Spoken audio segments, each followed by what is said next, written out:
Welcome back, everybody, to the Hacks Hangout on Edmonton Sports Talk. I'm Devin Davidson, your host for the evening, as Bruce Gunther is still recovering from not COVID, but he's coughing like a maniac. So, Bruce, how you doing, man?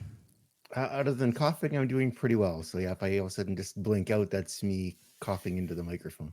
Okay, so while Bruce is day-to-day, we've also got Tyler with us here. Tyler, how you doing, buddy? I'm doing all right. How are you guys? Yeah, we're doing good. A little better than you. You're kind of you're not quite on LTIR, but dealing with your own upper body injury at the moment. So we were talking about it before you got on. Give us a story, because I missed a good one while I was updating my browser. It wasn't that good. I just took a high stick at hockey on Sunday. Definitely a full swing right into my mouth. So I got 6 stitches in my lip.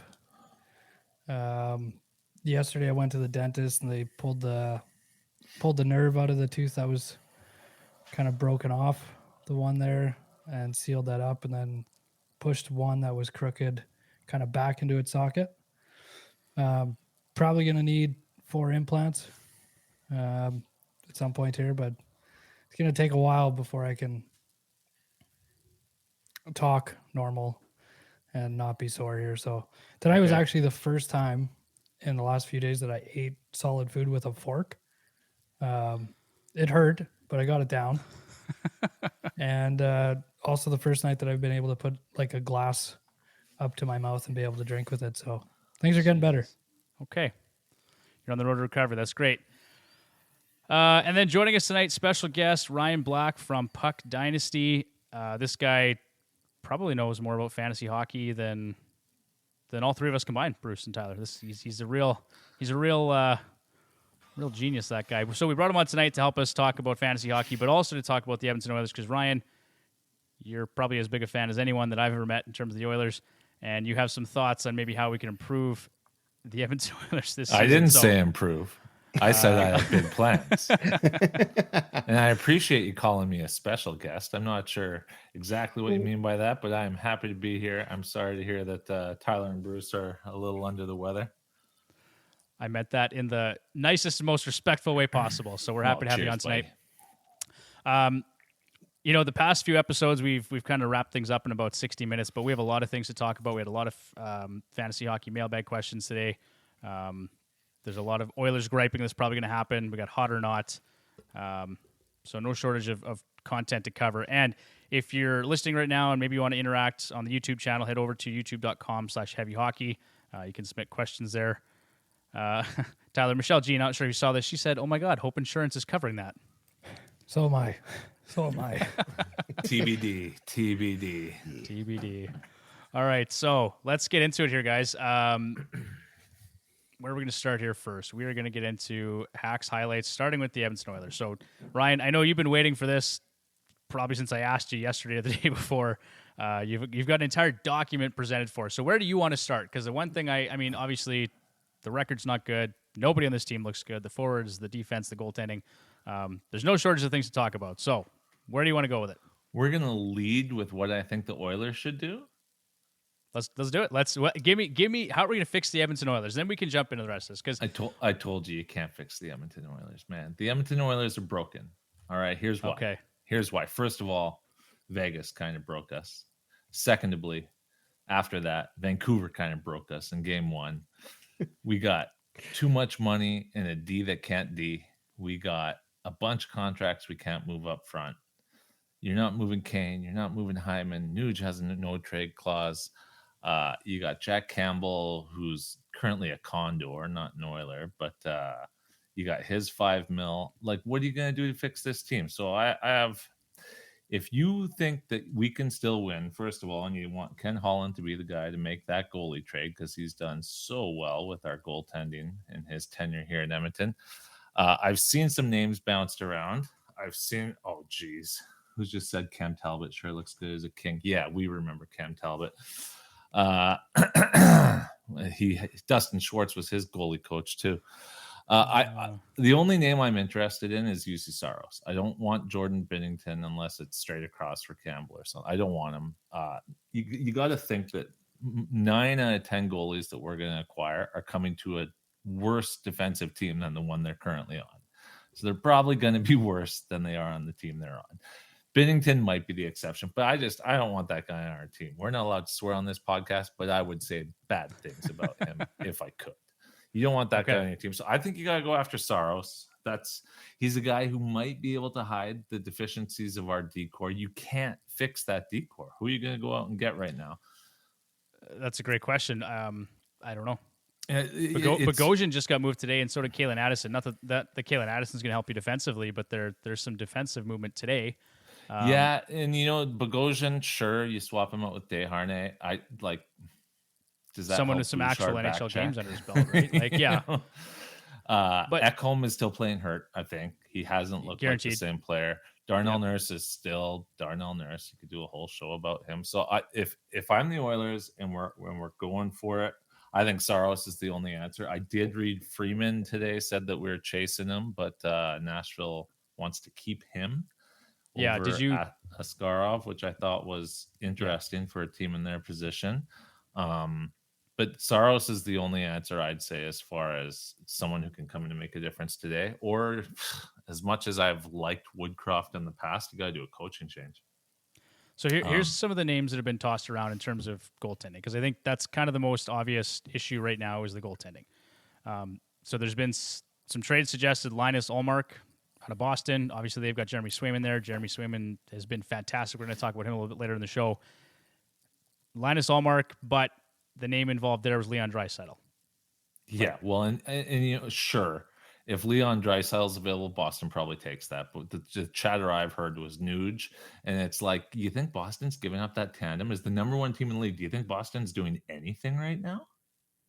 And second of all, as I said earlier, if you're going to take a goalie from the best defensive, or maybe second best behind Carolina, best defensive team in hockey, and put him on the Oilers, you're setting him up for failure. And you're going to pay Leon Draisaitl to do that? Like, I wouldn't be paying the price on those guys if the price is Leon Draisaitl. I don't think there's a goalie around I'd pay Leon Draisaitl for besides, can Dominik Hasek still play? I'm kind of with you there. I don't feel comfortable trading Leon Draisaitl. Tyler, I'd ask you, you're kind of hurting right now, so maybe I don't know if you want to touch on that one at all, but I'll touch on it. Draisaitl's not going anywhere. Like, UC Saros sounds great. There's a 2% chance that actually happens after the trade last year that Nashville made with Edmonton, and seeing how much that helped Edmonton to get Ekholm. There's no way that they give up Saros for anything close to what a normal value to any other team would be. And you don't do that in season. That's not an in-season trade. They need a goalie that can make a couple stops that they shouldn't, still let in a couple goals that he shouldn't, and let the team kind of get their feet in games and do that over the course of 5 or 6 or 7 games.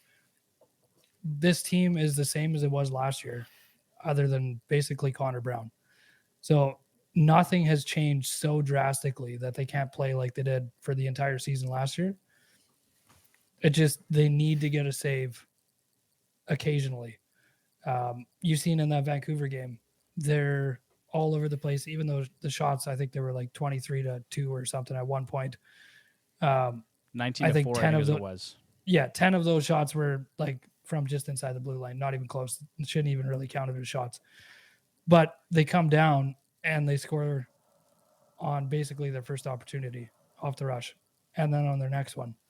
So you can't really get into the game. You start scrambling there and you start chasing the game after that. You start pinching when you shouldn't pinch, and you give up on-man rushes on the rush that the team just lets in.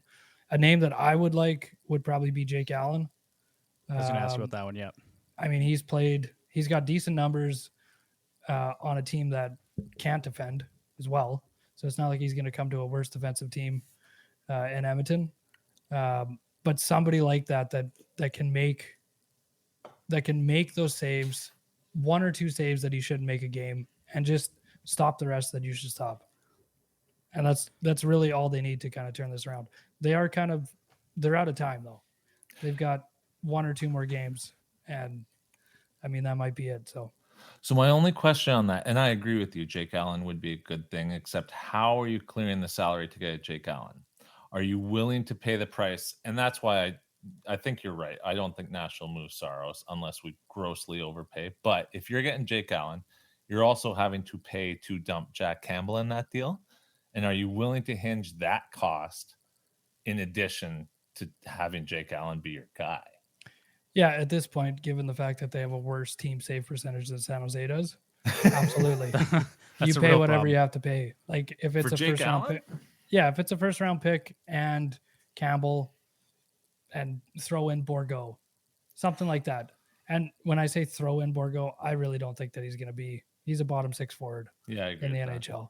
But you do something like that, I mean, you're going to get a 17th, 16th overall pick at the end of the season with that pick. Like they are going to climb out of this. It might not be in the playoffs, even with Jake Allen, but they're not the bottom 5 in the league. So wouldn't you rather be bottom 5 in the league than finishing outside the playoffs, though? No, because I've spent most of my life being an Oilers fan, bottom 5 in the league, and it hasn't done anything. So no. Interesting. Yeah, I'm a firm believer in if you're not going to make the playoffs, be bad. Otherwise, you end up, look at what Detroit's done with their draft picks. No, I am too, but not in a season where everybody in the NHL is saying that Edmonton's going to win the Stanley Cup. You don't end up in the bottom 5. You can miss the playoffs like Vegas did and win the next year. You can do something like that, but don't end up in the bottom 5. Don't end up being a joke. You can't do that. Not in Edmonton. And you've got two guys, Connor and Leon, who are just a few years away from contract renewals. And if they're a bottom 5 team this year, unless they win the Cup next year, do you really think those guys are going to be keen to re-sign here? No, bottom 5 team, that'd be a problem. Apparently I can talk. Do you think, to that end, do you think that Draisaitl is going to sign an extension this summer when he's eligible if we don't even make the playoffs this year? Or are we headed into next season with an unsigned Leon Draisaitl? No, he signs. You think he'll sign? No, they both sign. If they miss the playoffs, well, you're saying this summer. You're saying this summer when he's eligible. I'm saying this summer I would say eligible. no. If we miss the playoffs this year, Draisaitl is not signing in the summer. Yeah. I think regardless they sign. They'll do whatever they have to do to make him happy in the front office to keep him. Where's Draisaitl going to go? Where's Draisaitl going to go? What free agent signs for $10, $11, $12 million on a new team and has a chance to win? Nobody. Artemi Panarin. Has he won? They've done as well as the Oilers have. Well, I don't think they made a conference final, but playoff success, they've probably won more rounds than the Oilers since Draisaitl came here. Right. So that's sure, that's one. I mean, I'm Russian player that either wants to play in New York or Florida. Matthew Tkachuk on a sign and trade first year, made it to the Cup final. Yeah, I mean, compare the two. I am of the opinion that I think Draisaitl and McDavid want to win, and if they don't, then it's going to be because, like you say, we pay them whatever they want. And at that point, I don't like what the roster looks like with 35% of our cap tied up in McDavid and Draisaitl. And then you got Nurse at 10, and you got Kane, and you got Nuge. You're going to have the same roster for the next 5 years as they all age out. And I don't disagree that Edmonton deserves a winning team. I mean, I'm just not sure that this team is it. And the only other thing that I would say is that one thing that has changed is our system has changed since last year, and this ain't it. Stauffer was saying today they've gone back to their old defensive structure. Like in practice today? That must have gone this was just today I heard this, yeah. It was a couple games ago they went back to more of a hybrid style between what they were playing last year and what they're playing this year. Yeah. That was a mistake on Woodcroft and the coaching staff to implement that. I think part of the reason why they came to captain skates early was to try and get that in.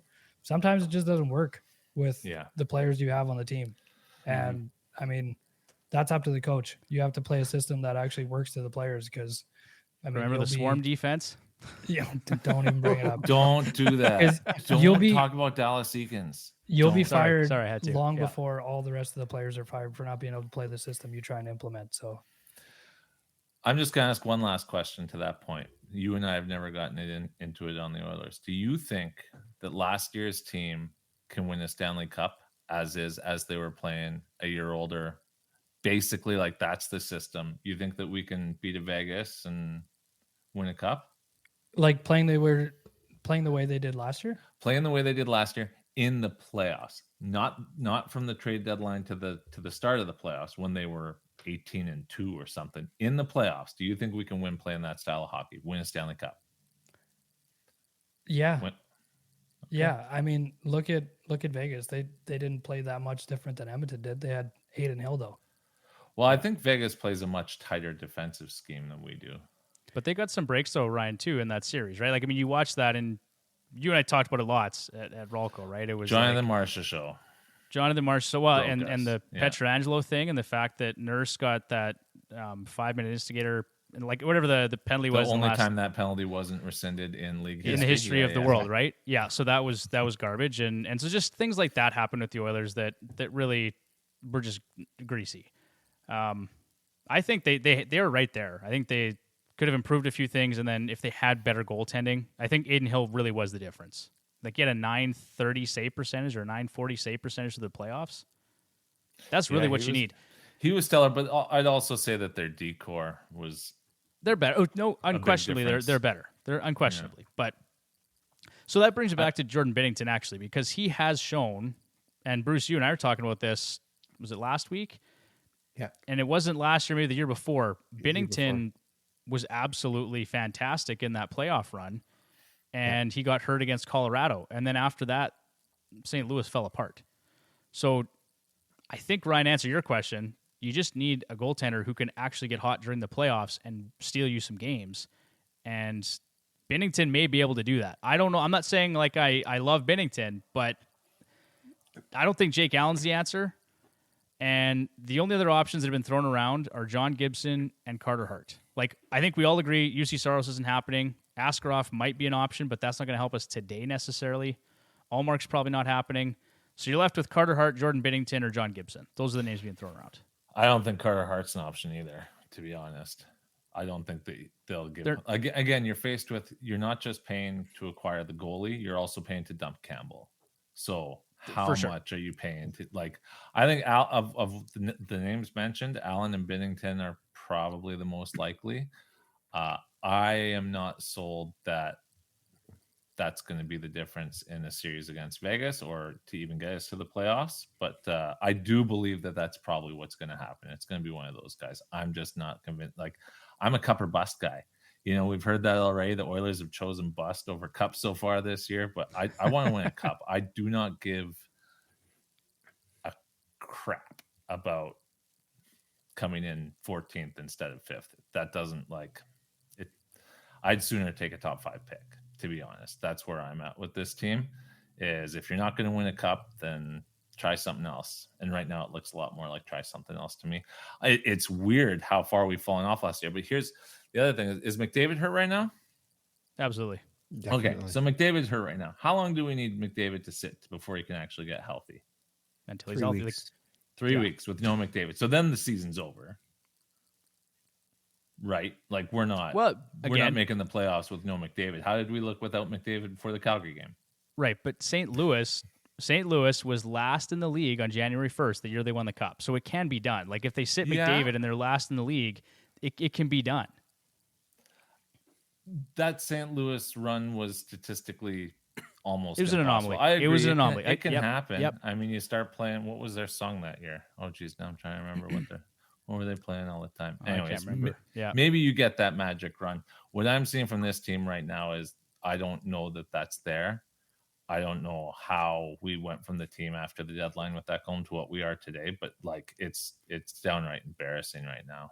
Well, so let's go to McDavid here because I think he's not doing it for you right now either, right? So he needs to sit because he is having his worst statistical season since he was a rookie. He's on pace for just 91 points. He's under 3 shots on goal per 60, or under 3 shots on goal per game. Now his shooting percentage is down to 7.5%. That's a career low. So is his team even strength shooting percentage at 5.6. So there's lots of regression coming, but he's not playing healthy. No. So he's also not taking faceoffs. So he's got to have something Yeah. more than just the abdominal thing going on. I think it's in his hands. You remember how many times last year he'd do one of those little like triple dekes and slide it through the goalie's pads? We haven't seen that once this year. Like we No. haven't seen that once this year. And I bet he scored 15 goals like that last year, let alone his top shelf from the goal line, those types of plays. Like we haven't seen it. So I agree McDavid's hurt. I think it's a big deal. I don't if 3 weeks and you can come back, maybe you rest him, but like we're gonna win 2 games in that 3 weeks, if that. The way it's going. Yeah. Well, you might win 4 if he's in the lineup because he's not playing like McDavid right now either, right? He's a shell of himself right now. So yeah, well, and we're seeing the effect on Draisaitl too, right? If Draisaitl's healthy, we're certainly seeing how much he relies on McDavid to be that 120, 130 point guy. So that's the next question here because Draisaitl's got 1 goal and 3 points in his last 5 games. So is Draisaitl injured or is he just not playing with McDavid? Like he's shown in the past he can play without him. Yeah, I agree. It's not that at all. I mean, the whole team is shit. Like they all suck. They're all doing things that they wouldn't have done last year. I mean, yeah, there's a bunch of like bounces that aren't going their way, but like some of the plays that Drysdale, you've seen against Vancouver, how many of those one-timers on top of the goal line did he heel into the corner? Like not even close. All that's year. not you being hurt. That's just being off. So it's just a complete disaster right now. But like, I really think that if they can get even Calvin Pickard, make a couple timely saves in a game, early in a game, and let the team get their feet under them, they're going to be fine. I agree, Tyler. The goaltending is incredibly deflating. Like that Vancouver game, you can't be down giving up 4 shots on goal. That just doesn't happen to an NHL team. That's unacceptable. Bruce, I wanted to ask you about goaltending because, and then we'll get to Angel's question here. But I know you in the past you've shown some interest in guys like Carter Hart and John Gibson and even Jordan Binnington to a lesser extent today. But what's your thought on the goaltending, Bruce? If it were me right now, I'm going after probably either Jake Allen or Carter Hart. And the only reason why I pick out those two is because they're contract lengths. Hart's only got 1 year left. Allen's got 2 years left. The other guys are big money and longer term. So unless they are planning to commit for a term equal or longer than what they have to for Campbell, those are the only two that are really going to make sense. The only other one I would consider, and they would have to pay an absolute fortune for, be Logan Thompson. Rumor is Thompson isn't very happy of the way things went in Vegas and Aiden Hill getting a nice big contract because of the playoffs, and he wanted out of Vegas, but Vegas wouldn't let him out.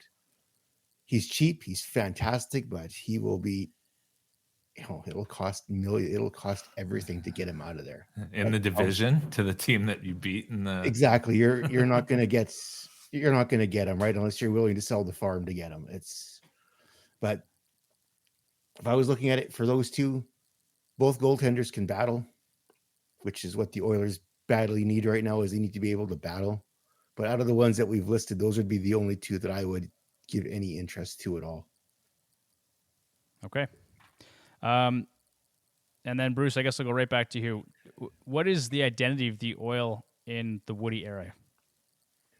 Pretty plays. I'll almost call them the pretty boys. Nothing frustrates me beyond belief is what's that? Too many passes. Shoot the freaking puck and go get it. It's very simple hockey, and the Oilers don't play that way.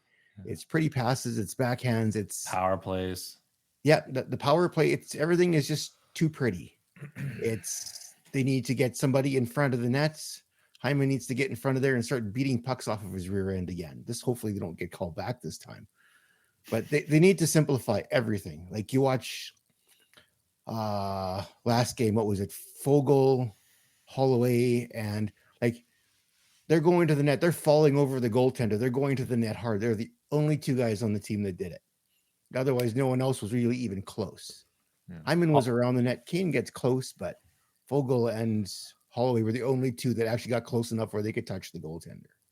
And they need to get back to that if they're going to work themselves out of this. They can't pretty play their way out of this, which is what they're trying to do. But And if they our can't do that. identity is a pretty team, like, do the Oilers know how to play any other way? Like, it's easy to say we need to be better 5-on-5, and I think that's what Woody was trying to do this year. He's trying to make us a better 5-on-5 team, and it's really easy to say go get dirty, but that's not how we've been successful in Woody's tenure here. I love the Oilers to death, but like if you look at us and see a team that's great 5-on-5, I don't know what you're watching. But if you look at the way they played the Kings in the playoffs the last 2 years, they couldn't do a lot of those pretty plays against the Kings. They had to get dirty for some of those goals. Even against the Calgary series, they had to get dirty. They have to be able to do that. If they're going to try and make all these pretty and fancy plays, we might as well start the parade now for the first overall pick parties that they used to have for the Oilers back. You might as well start one of those, because those are a lot of fun. Those are good times. They actually were. But now the draft is going to be decentralized, so they're not going to be so much fun anymore. Yeah. Well, that doesn't mean the parties have to be decentralized. I guess. All right, so Ryan, what's your take on what's the identity of the Oilers here under Woody? Well, yeah, I'm not going to question what Bruce said. Bruce nailed it. We're a pretty team. We're a power play team. And we saw it going into the playoffs last year. Was we got better 5-on-5, but our scoring still comes from the power play. And if we all recall the Winnipeg series where we got swept, McDavid drew 0 penalties. And when that's the type of ref and you're going to get, the Oilers aren't going to win in the playoffs. I just, I look at the teams that really thrive, and their best players aren't just their highest scorers. They're also usually their top-ish players at 5-on-5. And I struggle to say that that's the case with our team. I don't think that Leon Draisaitl is one of our best 5-on-5 guys. I don't know that McDavid is game in, game out one of our best players at 5-on-5. And I don't know how you win like that. We haven't seen it, and we saw it against Colorado, another high-flying offensive team, but like they shut us down. We were not playing the same sport as those guys, and like Vegas last year, I agree. A couple bounces, keep our confidence high, and maybe we win that series. But like against the Avalanche, it wasn't even close. That's a team that excels 5-on-5. There was a couple breaks too, though, if you recall. Like the I remember the Kel McCarr offside goal. thing was like, that was. But that wasn't a break. That was the right call. But there's stuff but it was also pretty controversial because a lot of people had different opinions on that, right? Like, I think a lot of people didn't know what the rule was for sure. Like, and when you first saw it, it was like, whoa, that's offside. But I mean, it wasn't. They brought up there's the just rule a lot of 10 confusion minutes about later. it, right? Yeah. But like, we were already losing that game going into intermission, and then we were just down by an extra goal.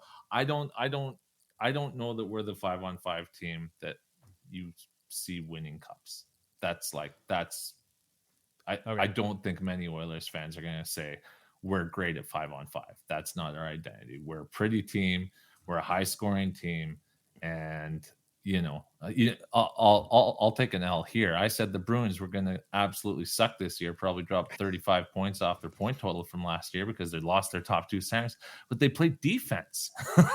Like they're big. They play D. They have good goaltending, and they look like a wagon. When was the last time the Oilers won a game 2-1 or 3-2? Like they do it night in, night out. Those are games that we lose more than we win. Okay, we got about a minute here before break, guys. I just wanted to ask one question.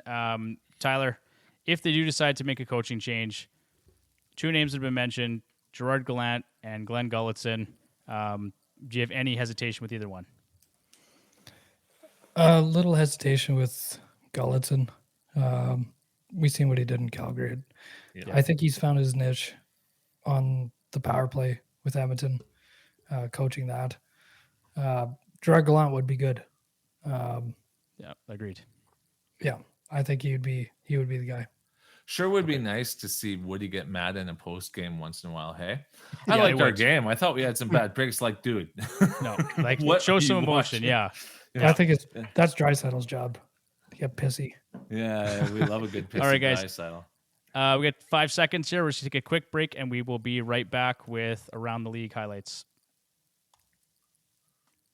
All right, and we are back with the Hacks Hangout on Edmonton Sports Talk with special guest Ryan Black from Puck Dynasty, as well as Bruce Gunther and Tyler Holman. Guys, I just wanted to jump to some of the highlights from around the league here. There's a bit of news we just wanted to talk about, fantasy relevance. Then we've got Ask the Hacks, and then Hot or Not to finish off the show. So let's talk about what's going on around the league. Jack Hughes week to week, but it sounds like he narrowly escaped a significant injury. Bruce, talk to me about Jack Hughes. I think they said it was something to do with his shoulder, from what I read. They've got a few guys that are out. So they've got, he's out, Heischer's out. There was a third one here too that was injured. I can't remember who the third person was that was injured. But doesn't seem to be it's a big loss for the team, but they seem to be doing well since they lost Hughes. So that's a good sign for the rest of the team that they're continuing to move along nicely. How much is Calgary missing Toffoli right now?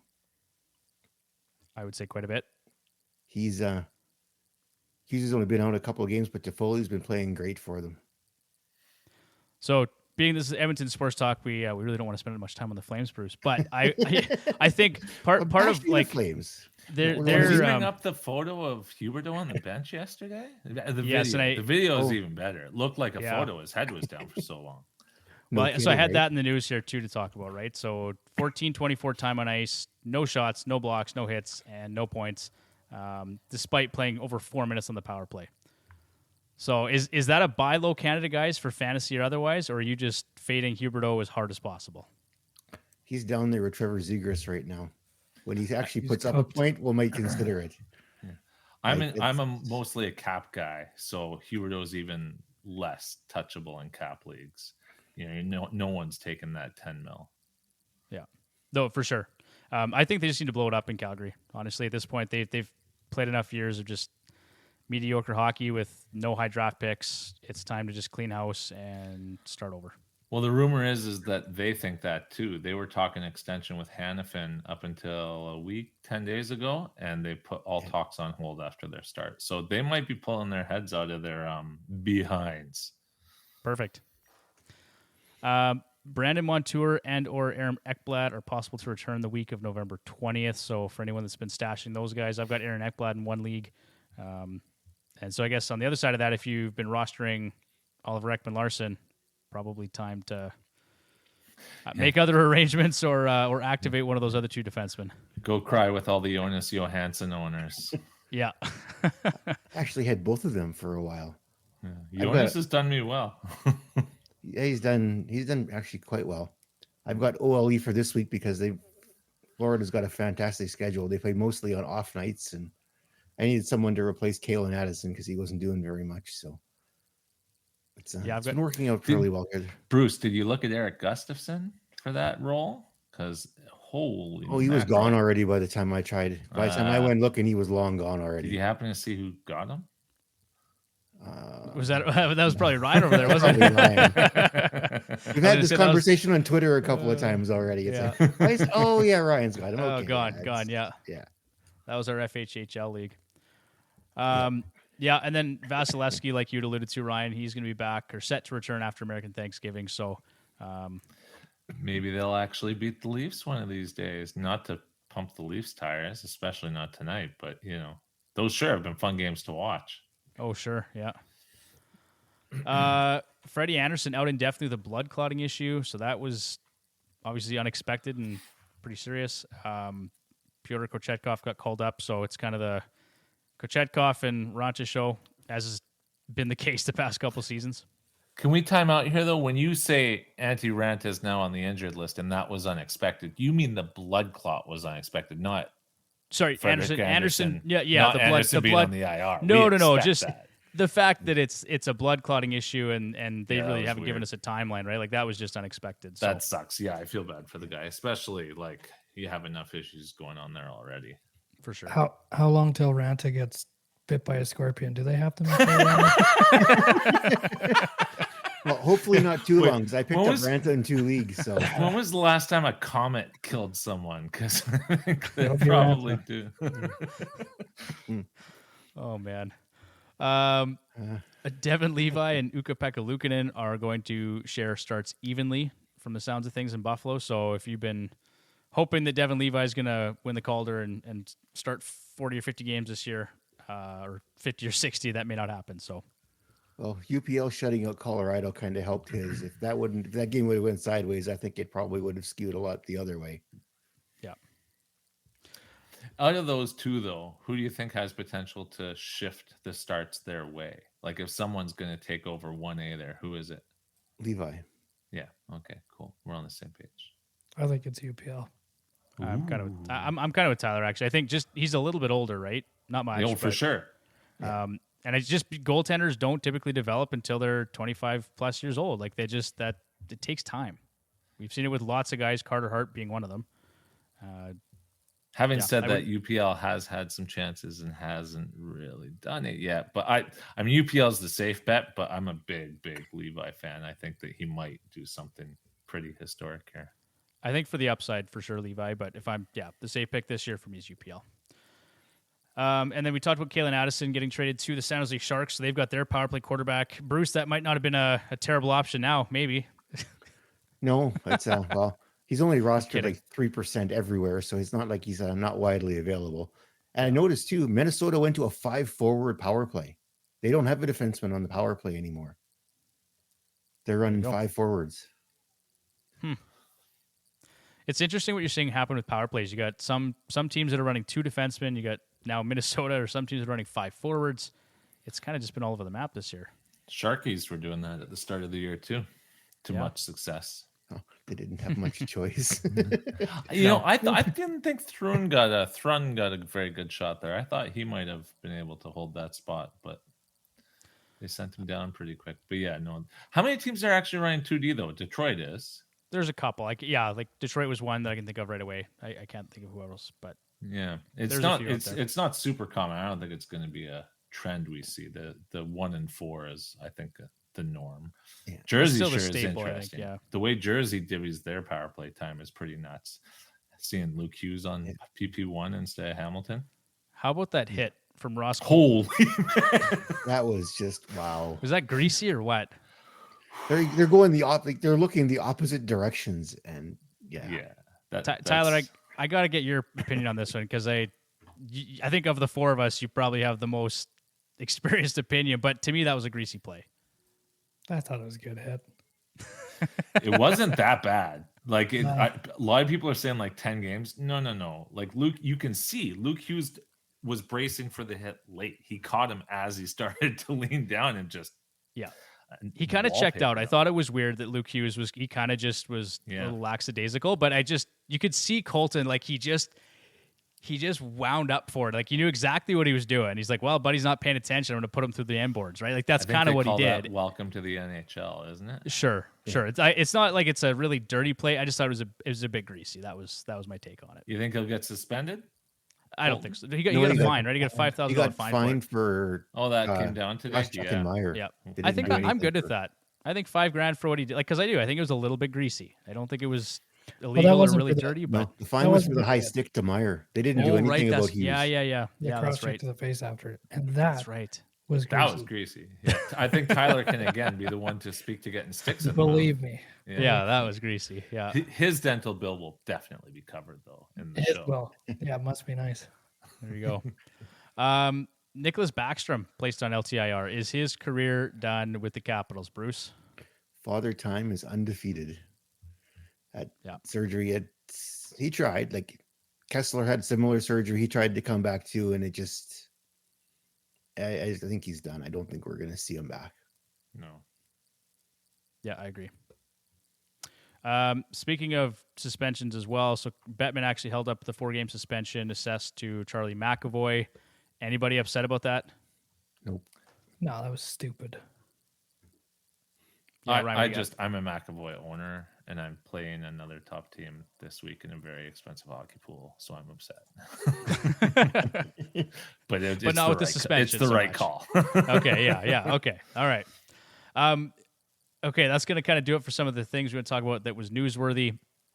But Ryan, I apologize. I skipped over your rebuild plan for the episode. Don't. No, we got to do it because I'm genuinely curious to hear what you got to say. So we got lots to cover with Ask the Hacks, but let's go through this because you had a whole document. Let's come prepared. back to it if you got time for me, because I still got 3/4 of a page on how to destroy the Oilers and get that top 5 pick that some fans just do not want. Okay, all right. His head. I'm gonna lose it. Okay. We'll come back to it then. Let's go through Ask the Hacks. This shouldn't take as long. But we got a few of them. So this one's from Steve Amy. In a keeper bangers league, would you trade Matty Beniers for Nick Suzuki? We keep 10 players. At the moment, Beniers is a fringe keeper for me. I would trade Beniers for Suzuki personally, but... Yes, I would too. That's 3. Ryan, what do you think? Keeper league? If Beniers is one of your 10, you must be a pretty thin team. I like Beniers' upside. It's tough when guys are doing what he's doing right now, but I'm no less of a believer of him being an 80-point guy than I was last year. I like Beniers a lot. All right. There you go, Steve. From Charlie P, trade for Charlie McAvoy or trade for Brandon Montour. Hopefully both of these guys stay/get power play 1. I mean, I think both guys are a lock on power play 1. Any concerns for either guy not getting that power play role, guys? More Montour than McAvoy. Who's taking it from McAvoy? Nobody. He's not holding back an Ekblad. Yeah. All right. Tyler, Bruce, any other difference of opinion on that one? No, I'd lean more towards McAvoy than I would Montour. Okay. This one's from Weber. Should I trade, and he's got this is kind of a couple of questions here, but should I trade Devon Toews and Brock Besser for Kevin Fiala and Hampus Lindholm? Tyler, I'll go to you on that one first. Yeah, just for Fiala. I think like Besser, most of his goals came against Edmonton in one game. They're bound to regress, at least a little bit. They're not this good. They're not gonna score at this clip. So I would do that for Fiala. I think he's gonna end up with more points at the end of the season. I would stick with Toews and Besser myself. I think Devon Toews he's a buy low candidate right now. He's not having a great start, but he's one of the best 5-on-5 offensive defensemen in the NHL, playing with Cale Makar. And so for me, because Lindholm to me doesn't really do a whole lot for you in terms of fantasy, truthfully. And so it's really for me, are you trading Toews and Besser for Fiala? And I don't think I would. I know it's 80-point upside for Fiala, but Besser and the Canucks are off to a good start here, and I hear what you're saying. He's got 6 goals against Edmonton of his 10 goals or whatever it is. Besser's shooting at 28.6% right now. For sure. There's some concerns. There's some concerns. Yeah, his average is 12. 3-year average is 12.5, so he's more than doubled it. So if we say that Besser and Lindholm kind of cancel each other out, are you trading Toews for Fiala? I take Fiala there. Kings are still figuring it out too, right? They've got Dubois in there. They're figuring out their lines. I have no doubt that Fiala, the guy who gets the best player in the trade, usually wins the trade. Okay, and it's an interesting question though, because who's available on the waiver wire? Because for me, I'm dropping Lindholm right away. Are you in it to win it this year? Because then take the trade for Fiala, add another D with a future pick or something like that. But I think Fiala is worth what you're giving up there. All right, much as I am a Toews fan. Yeah. Should I trade Leon Draisaitl and Josh Norris for Cale Makar and Sebastian Aho? No. Cale Makar is pretty good, but no. Would you trade just Draisaitl for that package? Yeah, maybe. Because, Norris, I guess it depends on your appetite for risk, right? The guy's coming off of 2 shoulder surgeries. Sebastian Aho is probably, he's around a point per game guy. He's a point per game guy. And then Makar, but there's some injury risk with Makar too. He seems to miss a handful of games every season as well. So if you balance the 2 out, so if you add Draisaitl and Norris and Makar and Aho, I'd do it just to get Makar. You got a top scoring defenseman, so that gives you a spot where you can pick up another forward down the road. You can drop your crappiest defenseman off and you can slide Makar in there. Like as much as I like Leon and stuff like that, I think I would do that trade in a heartbeat.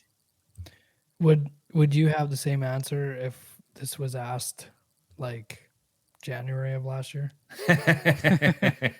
Maybe not. Maybe not. What do you mean when Makar was injured? Yeah. Well, and when Drysdale was crushing it. Yeah. Yeah. But a 100 you know point what? fever. I wouldn't just dismiss it. I'd because Aho had a down year last year too. His season last year wasn't great either. Yeah. 100 point D I versus think you got to 120 consider it point though. forward. I'd lean the D. Yeah, positional scarcity. I think you got to think about it, right? Yeah. I mean, league settings and all that stuff. Who's available? But like Kill Makar is one of a kind. Yeah. Barring a unicorn weird for sure. Eric Carlson year. All right, last one here from Weber. Jordan Binnington or Philip Gustafson for the rest of the season? Gustafson. And I would have gone that way too, but he's been awful to start the year. Jared Spurgeon's coming back right away. And he's fighting with Marc-Andre Fleury, who's actually been better than him to start the year as well. So it at least makes it an interesting question. I'm not suggesting that Binnington's the right guy there either, but based on the current numbers, it doesn't look as terrible as you'd think. And I don't think it's Gustafson terrible. was I was going to say Gustafson's a Gustafson's- regression candidate from last year too. Like he was playing way over his head last year. Yeah, but he's missing his best team, man. I think Minnesota will come around a little bit more, and I think that Binnington's going to drop off. I don't trust Binnington. Yep. I don't think any of us on this podcast trust Binnington. No, I Neighbors. won't even pick him up off of waivers, even if he had a great start. Yeah, the second you do, he falls off a cliff. That's how Exactly. it works. Sure did, That's why yeah. I'm not touching him this year. All right, Mark Scheifele and Jacob Slavin for Mark Stone and Drake Batherson. Thoughts? This one's from Colin Leith. No, I'm not. I picked up Mark Stone with my very last pick of the draft this year, and I wouldn't go any farther. I don't trust his back. Yeah. Agreed. I do think Batherson's a bounce back candidate. Not a lot of people are talking about, but yeah, get someone better than Mark Stone in there. I think Mark Scheifele is so consistent, like Yep. almost every single year, right? I think, was it last year he fell off a little bit? But other than that, like he's been 80 points in his sleep every season. I'm not looking to trade him. All right, this one's from Roger. Start two of these three goaltenders: Jake Ottinger, Logan Thompson, Philip Gustafson. So pick one of the two is what you're saying? He's saying pick two of the, so maybe he's cutting one of these I'm goaltenders, saying right? one of them's like if you're not starting Ottinger, go play fantasy football. Okay, fair enough. I don't understand the question. Is that like this week? I guess Does Vegas have back-to-backs? There was no details on this one. I'm just going to assume that it's he's got to set his roster for the week, and it's you pick two goalies out of those three. Well, the only one that's going to start is Ottinger. Yeah, like Thompson's not going to play as well as long as Hill is playing well, and right now Fleury's out playing Gustafson, so he's not going to. The only time he's going to see the net right now is back-to-backs. to give an answer, I'll say Ottinger and Thompson because if Thompson plays, at least he'll contribute something. Yes. Yeah. Whereas Gustafson might hurt if your goals against and save percentage are kind of, he might actually hurt you there. Thompson probably won't. But yeah, just play Ottinger by himself, man. Trade all the other goalies. You got the guy. Him and Demko. You can just dress them by themselves. You don't need other goalies. Pretty much. There you go. This one's from Leslie Eric Simon. When is it time to give up on Patrik Laine and Jamie Drysdale? Always Drysdale hurt. should not be in your lineup unless you're in like a really deep league because, yeah, He's lost every. His wife ran off with Mintyukov. Like that kid took everything from Drysdale. Drysdale signed a show me contract and Mintyukov showed up. Like that guy is just, and they still got Zellweger in the AHL also doing well. Like the time of Jamie Drysdale is over. I think so. And Laine, as long as you've got an open IR spot, Yeah. you hang on to Laine because when he plays, he's money. Agreed. You don't drop Laine. All right, this one's interesting. From a Shredmontonian. Where do you think the best spot for Patrick Kane to end up might be? I have no idea how to make this work, but to fix the Oilers, they need to trade some bottom six forwards and or bottom four defensemen for top 4D and a better goalie. Maybe impossible. So just Patrick Kane. Questions. There's kind of two questions here, but Patrick Kane, where's he going to If end you up? traded all of Edmonton's bottom six, I don't think you could get a top six forward or even a defenseman for them at the moment.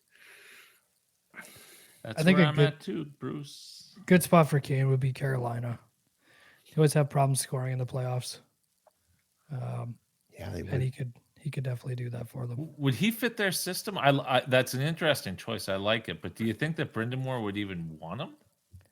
Like, can Patrick Kane play that Carolina? Kane. Well, I mean, what Patrick Kane we're talking about, he didn't do anything last year in the playoffs. Brind'Amour is a tough coach, and Carolina plays a pretty tight system. Yeah, Svechnikov doesn't, and he's still on that team, so I'm pretty sure Patrick Kane could. Well, Patrick Kane with two good hips, too, would be potentially a little different, right? Yeah. It's an interesting answer for sure. I'm going to say Edmonton. League minimum deal comes to Edmonton. Oh, my God. Just really need another forward that can't defend. Oh, yeah. No, it's not the player we need, for sure. But I don't know. I lots of talk about Detroit. That's one place they've talked a lot about is going and playing with DeBrincat and Larkin. I think I'd be fine with that. They're still contending when it's time for him to make his decision. Definitely. Yeah, that makes a ton of sense. I'm going to say Tampa just because Leafs fans would lose it. Oh, man. And why not? Because Tampa does it every year. Tampa always does that, man. They always get exactly what they need. So they cleared up some cap space today, too. Patrick Kane makes the most money on $1 million contract in Tampa. So, Tampa. That makes sense. Dallas? What about Dallas? No.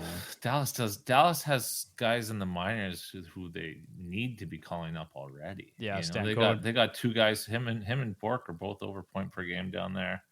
I'm just thinking tax-free states that Dallas and Dallas is a good answer. I mean, if Kane wants to go put up a bunch of points, Dallas is good. Well, and contend, right? I think if he's going somewhere for league minimum, he wants to win a cup.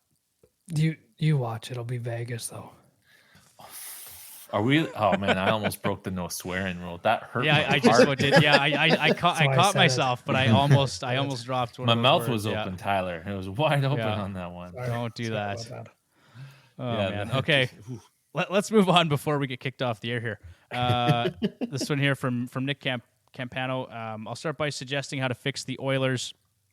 They need to bite the bullet and trade RNH for help in goal / on D. I've been saying this for years. All that offense is nice, but you can't win in the playoffs with poor defense and subpar goaltending. You have to give to get. #reality. Is anyone here in favor of trading RNH? Absolutely not. You're trading your best defensive forward away. That doesn't make a whole lot of sense. Edmonton's in like the top 5 in playoff games won in the last couple of years. So, I mean, they just have to figure their stuff out. That's all they have to do. You don't have to trade away guys like that. They just need a goaltender who can give them league average goaltending. So maybe Jake Allen is the answer, guys. I don't know. You mentioned that one. So maybe that's the answer. And then maybe just a couple tweaks on defense. Like maybe guys like CC and someone else is gone for somebody else. Yeah, CC should play lower in the lineup if not be traded. And Kulak should play more. Kulak should play more. So, anytime he's played more, he's actually played well. And they just keep on putting him in the Chris Russell spot. Can they put a shot caller on Nurse so when he does something dumb, they can just zap him from the bench? No. And remember last time I said Nurse does dumb stuff? The comment section was full of me making fun of me for saying he does dumb stuff. Has anybody else figured out he does dumb stuff? He does dumb stuff, like lots of dumb stuff. Edmonton is a very torn down the middle. They either are sick of hearing about Darnell Nurse or they love to give it to Darnell Nurse. I am in the latter. He's not a $9 million defenseman. Spends more time laying on the ice than making good defensive plays, in my opinion. How are we going to talk about the Oilers' defense without talking about Vinny?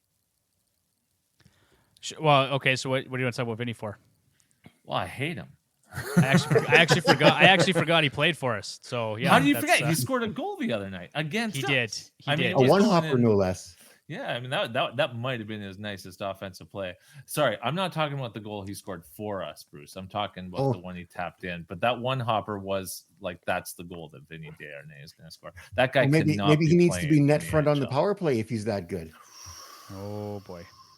Hey, there we go. Were we talking Bufflin in Chicago? We're gonna put him in front. If he can tap him in that well, let's make him the net front presence on the power play and just start throwing pucks at him. I'm gonna go a little outside the common opinion here. I think that the Oilers have at best 3 NHL defensemen on their team, and then Bouchard's a forward. Like I like Kulak. I think Nurse is a number 4, and I think Ekholm is elite defensively. But that's just not. You look at the decors that are winning Stanley Cups. That doesn't cut it.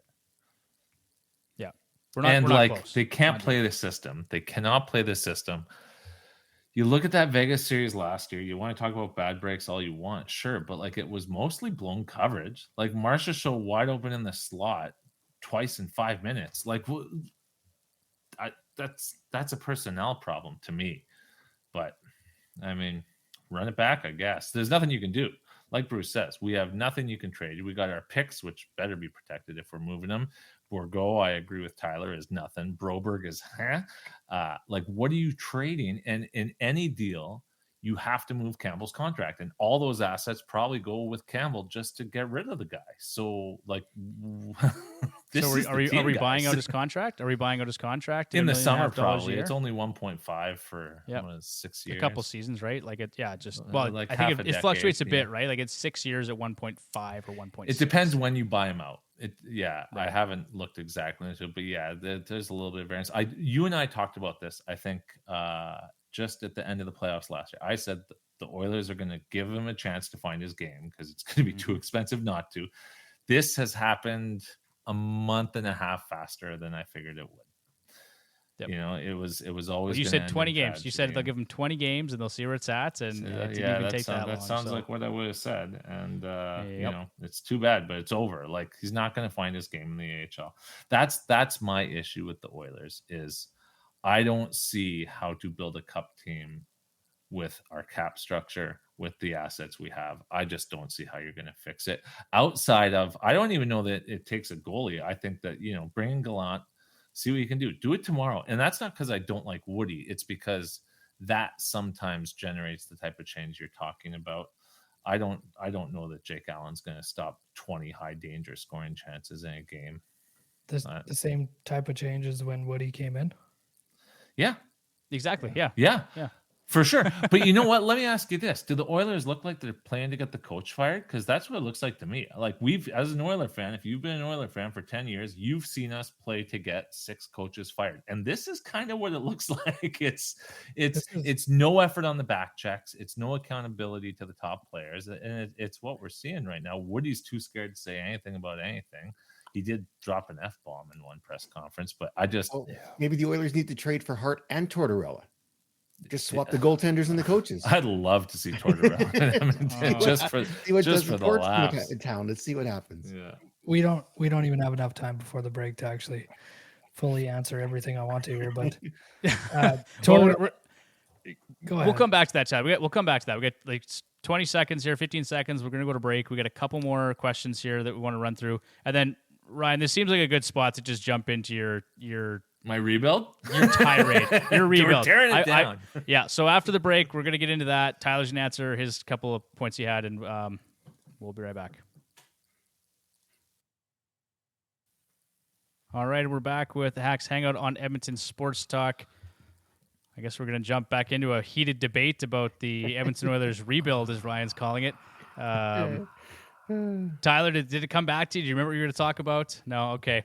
Well, then, Ryan, we're going to go to you first here before we got a couple more questions, just fantasy related. But I want to hear this. So talk to me. The Edmonton rebuild, or whatever you want to call this, what's going on? Your tirade about the Edmonton Oilers.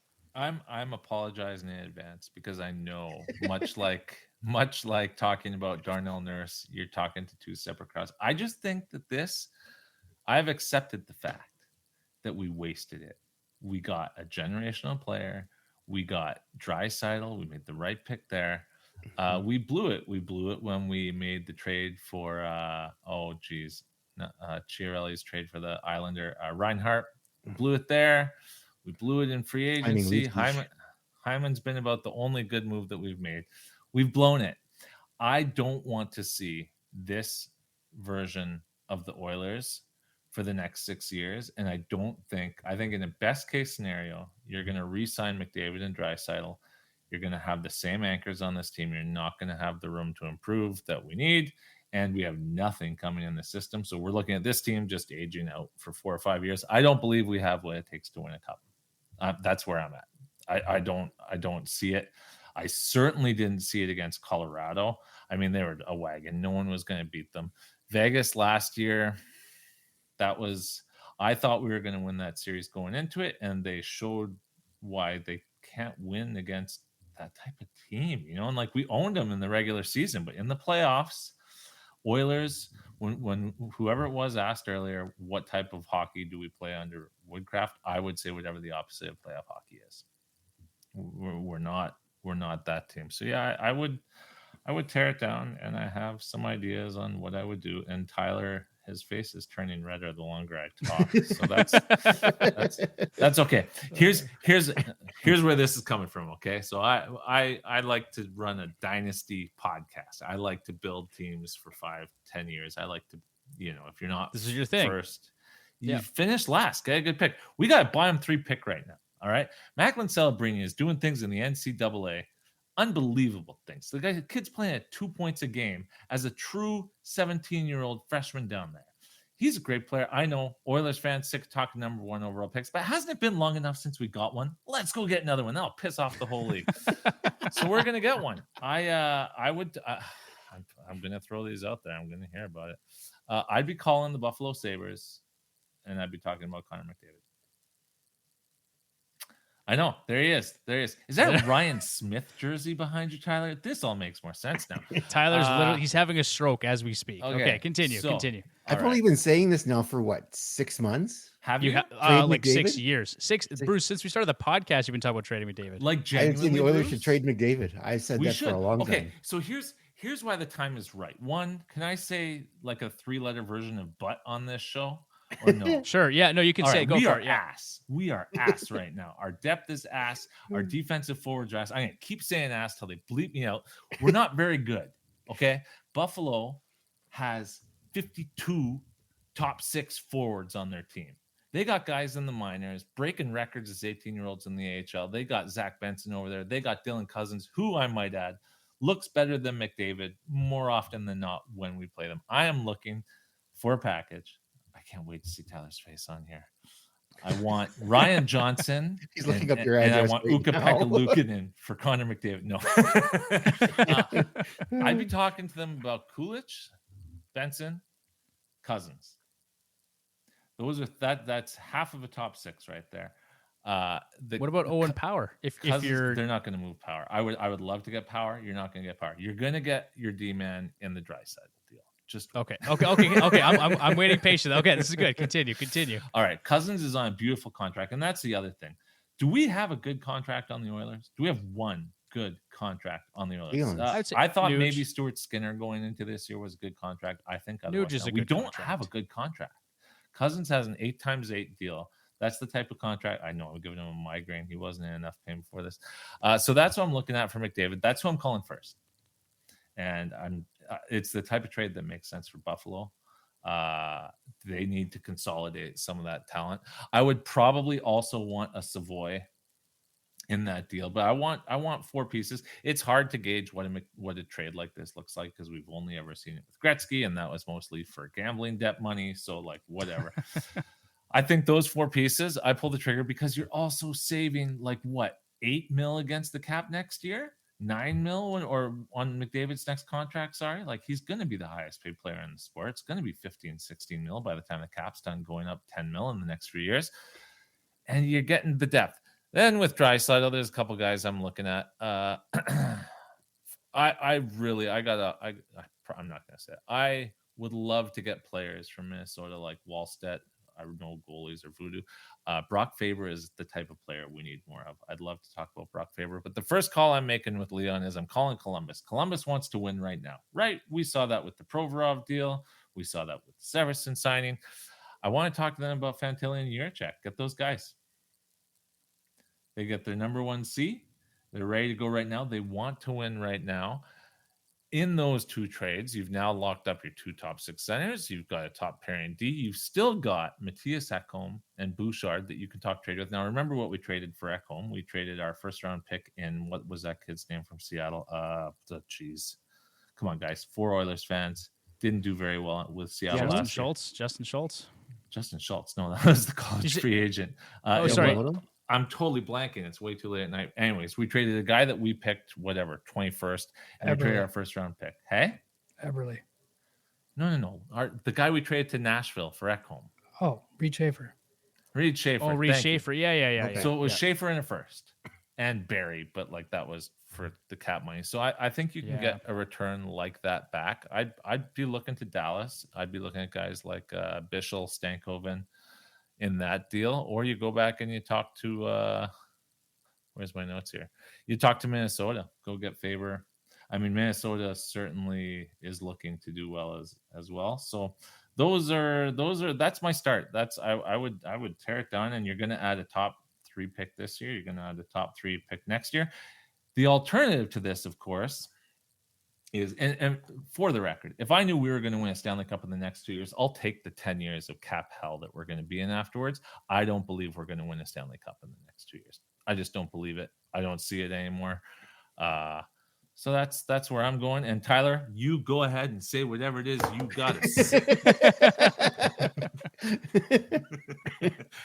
For our listeners, I walked away from the camera with my headphones on. For anyone not watching this on YouTube, a strip torn out of me, and I probably deserve it because you don't trade guys like this, but I do.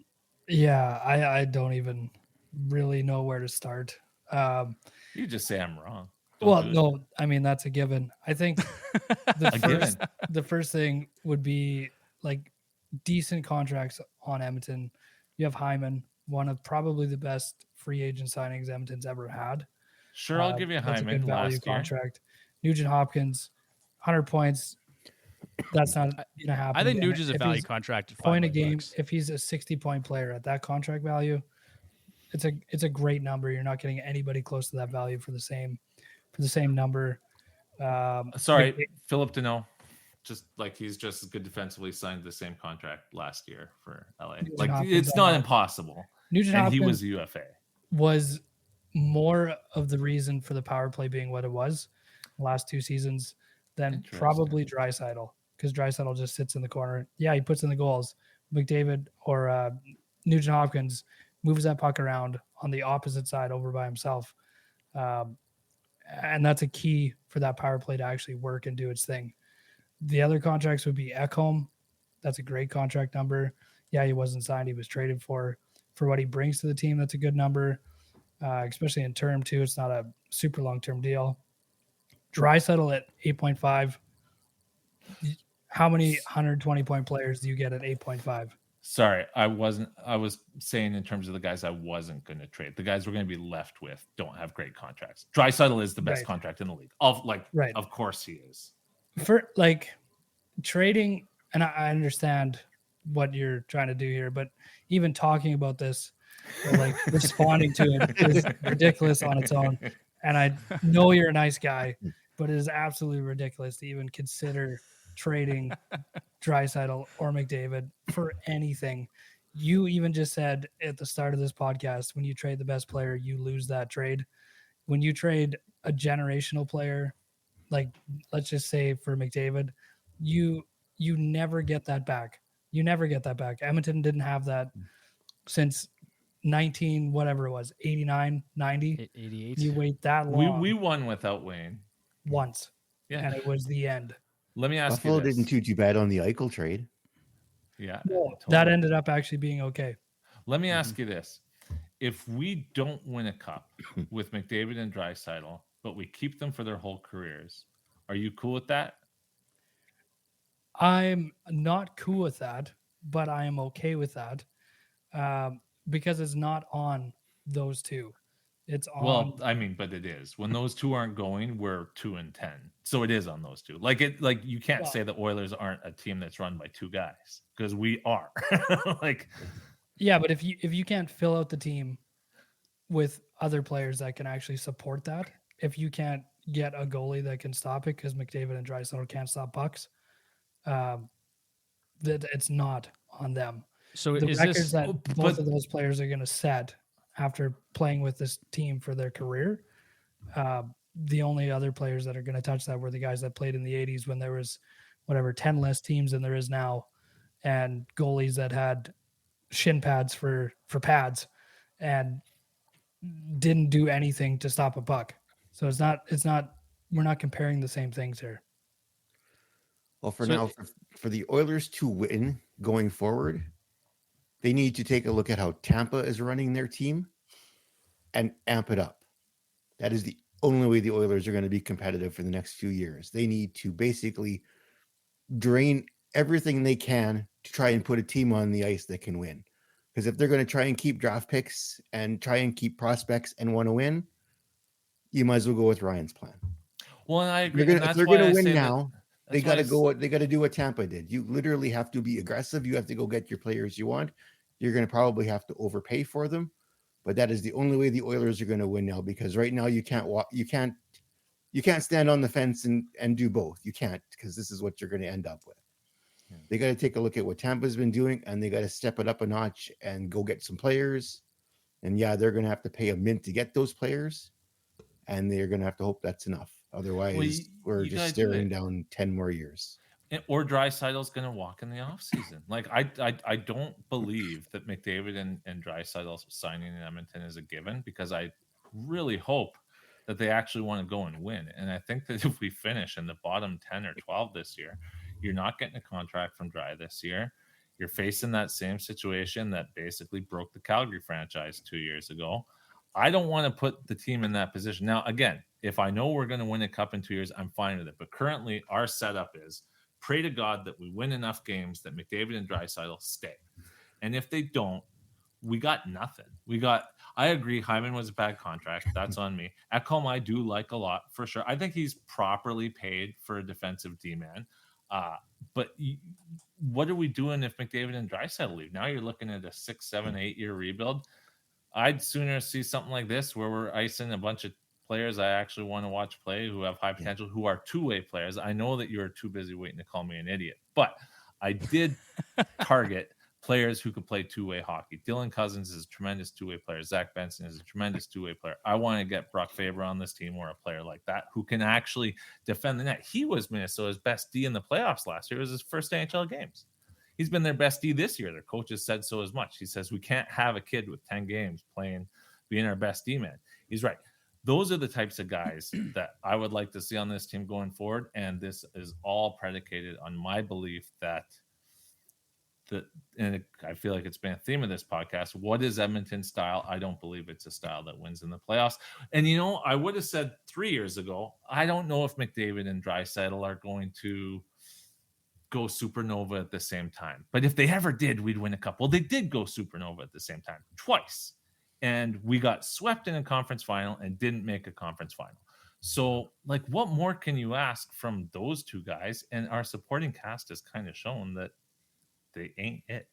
I think cast isn't enough. No, the supporting cast is not enough. No, this to me, this is a management issue. The bottom, I agree, Bruce. The bottom six isn't good enough. The goaltending is not good enough. This is a Holland issue as much as anything. And Chiarelli and the guys before him. He inherited bad. He dealt with bad. They've had Hyman's the only good addition. Hyman and Ekholm are the only good additions to this team. But, okay, so you look at the last 2 years, right? So you go to the conference final. Yeah, you get swept to a wagon. That's all fine. The next year, you go to the second round. You play Vegas. You lose. Whatever. Tough crap. Whatever.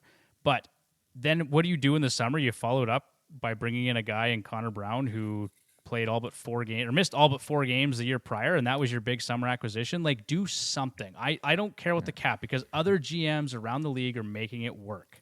So here's a question for you. Would a good GM make darn sure that Connor Brown isn't going to go on the ice one more time this year? You guys know what happens when he goes on the ice one more time this year.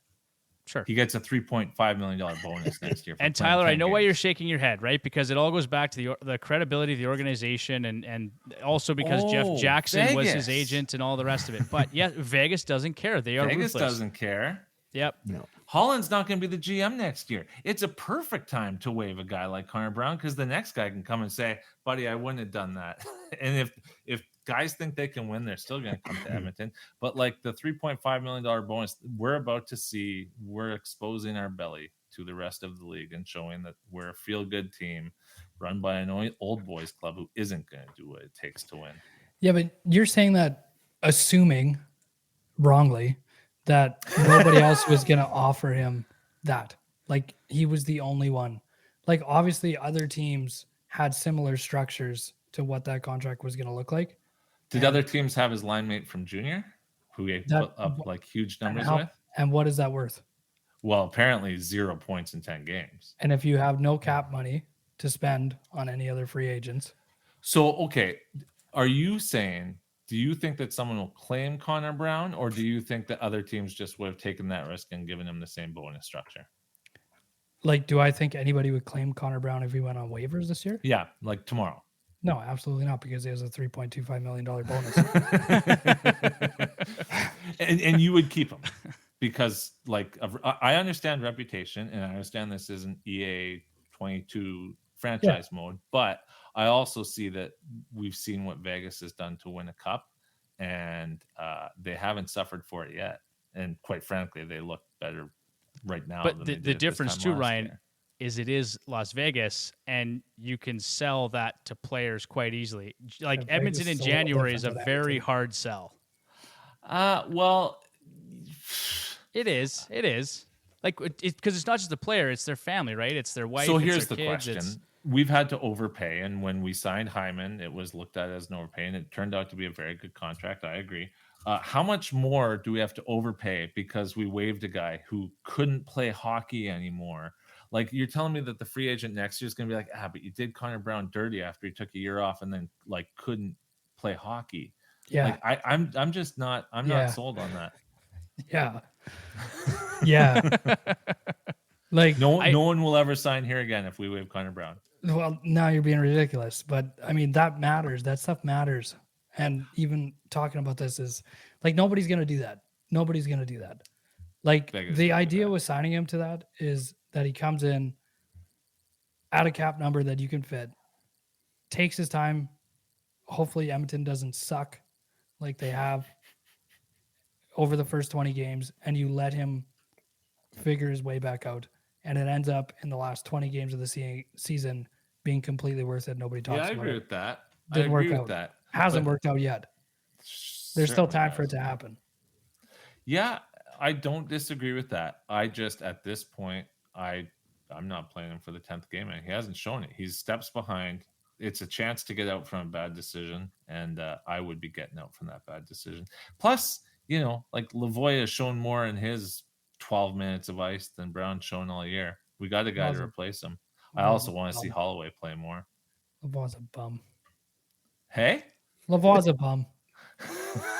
Holloway's probably never going to score more than 15 goals in the season. And what's Connor Brown going to do the rest of the year?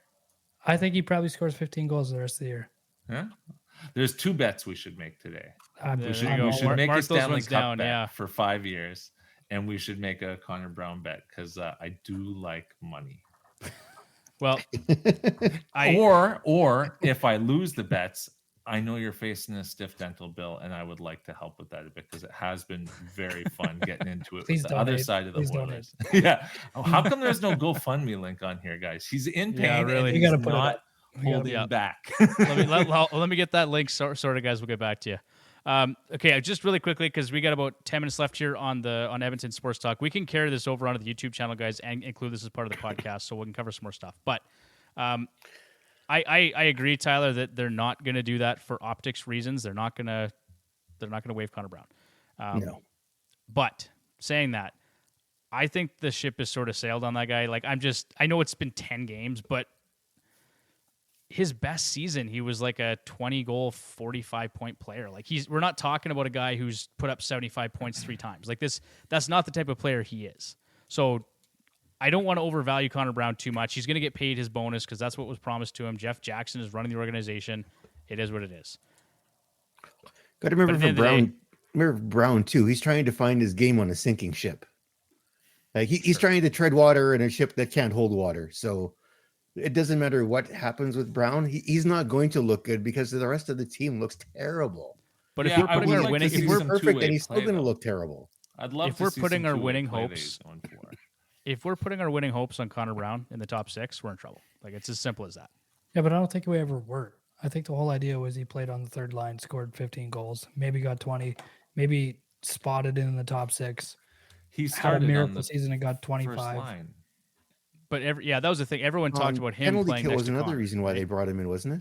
Yep. Yeah. Penalty kill, and he got the first 3 games beside Connor. Like there was more hope for him than being top 9. I like if you're signing a top 9 guy to a 4.5 deal, that's bad anyways. So they definitely wanted him in the top 6. They wanted to space out the talent. They wanted him to play with Connor. They showed us that, and he couldn't. I don't disagree that he probably needs more time. I don't disagree that he's on a sinking ship. Having said that, like there have been bursts from other players that we've seen where it was like, oh wow, that was actually a good play in this 9-1 Vancouver game. Like Holloway's made some good plays and gets no reward for it. I haven't seen a play from Connor Brown yet where I was like, oh, that like, yeah, once he finds that and that's what we get from him for 18 minutes a night. Okay, I haven't seen it. Like I haven't seen any of it. I haven't seen I can't remember a scoring chance from the guy or a good defensive play from the guy or like anything. He had 2 wide open nets right in front of the net and missed. So Exactly. That's what we're getting. Is from that Connor sorry? Brown. Is that what we're counting as good? well, he's getting his hands back. He's getting his hands back. His timing. Did his one timing. of them get chopped off? Like, is he the fugitive? Because that was, I mean, one of those You know what? should have gone in. You want to talk about value? How about Sam Gagner? Oh God, that was the water boy right there. Hey, remember when Sam Gagner came back at halftime and won the game for us? Like, I believed that. And then I like Woodcroft, but and he said he was the next guy up. But how do you not put him out on the 6-on-5? Good question. I have a Gagne jersey on order. He's It's the next ordered going one. up. Good for you. Good for Gagne's you, the man. best. That's amazing. I had Love one Gagner. for years and years. I had to strip down my jersey collection to the bare minimum, but I love that. And to Also, see how Yakupov fired up he and was. Schultz. Oh no, Yeah. nope, yuck. But no, just Gagner. He makes me want to just keep watching Oilers games. If you do stuff like that, even close to that, like he just actually his give a crap meter is high. It's super high, right? And It's always been that way. yeah, always been that always love Yeah. Sam Gagner. Love One Sam Gagner. the best Oiler game of any of our lifespans that we can clearly remember. I think thanks to Sam Gagner, Chicago. Chicago, Yeah. yep. That was like the one good memory from the decade of darkness. Let's be honest. But No. Don't you disparage Linus Ullmark's spinorama slap shot. oh Don't boy, you yeah, dare. okay. If we're gonna talk about Actually- the hope, we got to talk about the hope.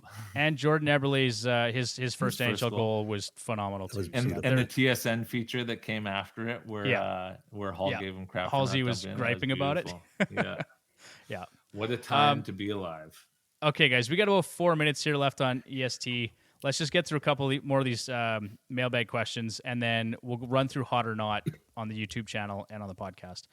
So this one's from Andrew. He says, desperate times call for desperate measures. 3-way trade with West and East Coast teams for a guy like Aiden Hill, John Gibson, or Arizona goalies. If that's not feasible, what about a guy like Semyon Varlamov? What would that look like? So I guess any interest in either Arizona goaltender or Semyon Varlamov? No. I mean, Vejmelka, maybe. Like, Vejmelka can face 40 shots a game. But again, Varlamov plays in a defensive system. Yep. He's looking good. He's turning back the clock a bit. But, put him on the Oilers, and his goals against goes up to 4 overnight. Yeah. Ingram looks better than Vejmelka right now in Arizona. I was just going to say that. I agree. But if you're going to take a stab, I'll take a flyer on Vejmelka. But, yeah, he might be losing that net. Okay, we'll talk about Vejmelka or Veggie Milk, as I like to call him, on the podcast here in a bit. This one's from Nathan Yu, Ville Husso or Philip Grubauer. Husso. Yeah. I'll take Husso as Grubauer well. sucks. Is neither an option? You could go neither. Yeah, that's Sheet of plywood Neither. from Home Depot. Okay. Yeah, go get the cutout for street hockey, man. It's cheaper. What's that? What do they call that? Goalie trainer? What is it called? You get that guy. yeah, not Husso or Grubauer. Okay, no, I'd go Husso for myself here. This one's from Dean. Last question. should I trade Auston Matthews for Leon Draisaitl and Andrei Svechnikov? Yeah, I would. Yeah, probably. I mean, Matthews, like, if Leon gets back on track, who's due for regression more than the guy who's pacing for 90 goals? Yeah. Unless goals are worth a lot more in your league than everything else. Draisaitl gets on track. Svechnikov finds even a shell of himself. Those two will more than outplay Auston Matthews in terms of total points. If your league has more than 6 teams in it, that's a yes. I wouldn't do it. Or it's a You're no not trading from Tyler. Matthews? I think, like, if somebody was going to score 70, he could do it. But are you confident Draisaitl, can he still get over 100 points this year? I think he's going to be close, but your goals are worth more than what Generally, yep. Generally, so Yep. I would still take Matthews. And Matthews may have to score 70 this year, the way the Leafs goaltending is too. Yeah. Yeah. He's gonna They're set a quickly going to record join the for- Oilers in terms of the worst goaltending in the league. Oh my God! He's going to set a Can't record even- for most hat tricks in a losing effort this year. You bank it. I'm good with that. All right. We got about a minute left here. That's all of our Ask the Hacks questions here. But just one more comment. Should I put in there, should I panic trade my Oilers away? No. Those are buy low candidates. So anyone, Hello? Who you got, Bruce? Someone's asking if I would trade Nurse. Drysdale and Kane. And then I got Hyman in the other league. You wanna? no, don't panic sell your Oilers. Don't do that. Be Someone's patient. asking Regression's coming. If I would trade Nurse and blank, blank, blank, blank, blank. Yes, The would answer is you- Yes. Yes. There you go. Yes. Would I trade Nurse? Yes. Like I would trade Nurse in a heartbeat. anything. Bag of pucks. Tyler, tell me while I'm wrong, buddy. You're so wrong. You're so wrong. Oh man, there you go. 9.25 well spent. 20 seconds left here before the end of the show on EST. If you want to listen to us blabber a little bit longer, we're going to continue on the YouTube channel, and this will be available as a recording tomorrow. Ryan Black from Puck Dynasty. Ryan, thanks for joining us on EST tonight. We'll definitely have you on again later to give Tyler some heartburn. Hey, I love to hear it, man. We'll set a dollar amount in the after hours. All right. Just a sprinkle. And now we are Ass. off. We're off Edmonton Sports Talk. No, we're still live. We're still live on the you YouTube said channel. I could say it. You can say ass. Yeah, that's totally fine. No problem. We're Oh, off boy. EST, so again, we're just live on YouTube right now. But I did want to take some time and run through Hot and Not, our last segment here before we jump off the show. So we just kind of run through who's hot right now, who's not in terms of fantasy hockey, and we're going to run through our hot players right now, starting with Mason McTavish, 79% rostered in Yahoo. 10 points, 5 goals in his last 8 games played. He's got 13 points and 6 goals in 12. He's on pace for 89 points over 82 games. Ryan, any interest in Mason McTavish right now, or is his 18.5% shooting percentage just scaring you off a little bit? Oh, I'm not buying on him. Like, you're going to pay for a 90-point player, and that's probably the best case scenario right now. I believe that he's a player. He looks fantastic, but like, Yeah. So sell no, like I don't like to season long buy redraft. high. I do not buy high. But you're selling high on this player, is what you're saying.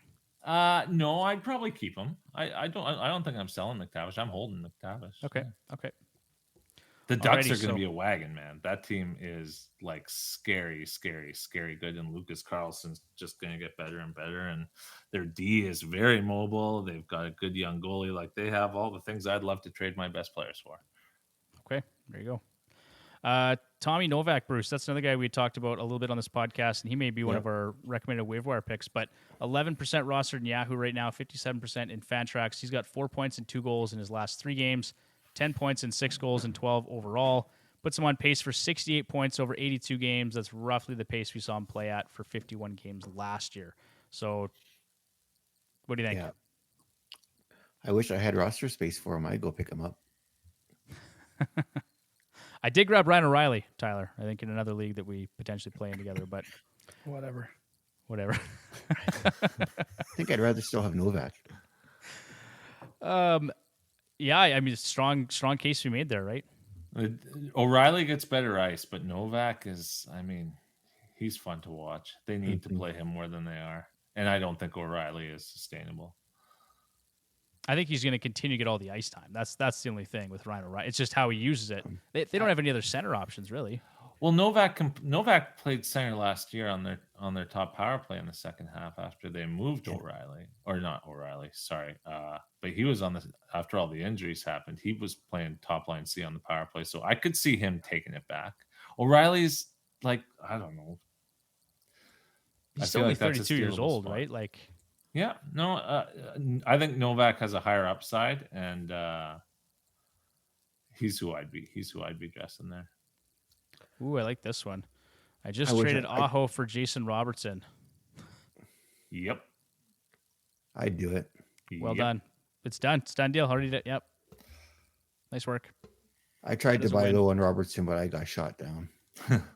We did an episode a couple weeks ago on buy low and sell high, and got into some fairly heated conversation on both Twitter and Reddit about selling on DeBrincat, because I was pretty bullish that guys should be selling DeBrincat, and one of the deals was DeBrincat for Robertson. The guy wasn't sure about doing it. He never did thank me for that, but like DeBrincat, I don't think DeBrincat has a point since that. He's gone stone cold.